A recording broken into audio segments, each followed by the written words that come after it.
আলহামদুলিল্লাহ আলহামদুলিল্লাহ রাব্বিল আলামিন।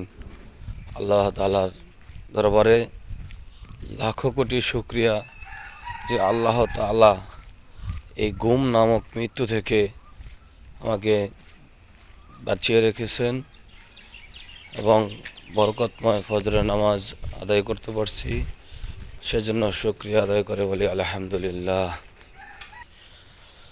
এই ফজরের নামাজ এত বরকতময়, এত নিয়ামত, তা শুধু আল্লাহ পাক রব্বুল আলামিন কি বলেন যে বান্দা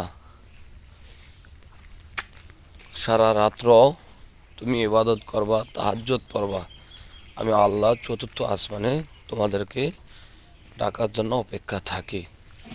কিন্তু তোমরা সারা রাত তাহাজ্জুদ পড়লা, ইবাদত করলা, কিন্তু ফজরের নামাজ পড়লা না, তাহলে রহমত থেকে বঞ্চিত হলা। আর আমরা যদি আল্লাহ পাক রব্বুল আলামিনের রহমত নিতে চাই, তাহলে আমাদেরকে প্রথমে দিনের শুরুতে ফজরের নামাজ আদায় করতে হবে। সারা রাত তাহাজ্জুদ পড়লেন কিন্তু আপনি ফজরের নামাজ পড়লেন না, তাহলে আল্লাহ তাআলার রহমত আপনার উপর নাজিল হবে না।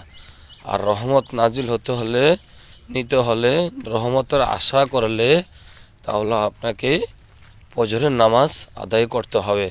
আল্লাহ তাআলা সকল মুসলিম উম্মাহকে ফজরের নামাজ এবং 5 ওয়াক্ত নামাজ আদায় করার তৌফিক দান করুক।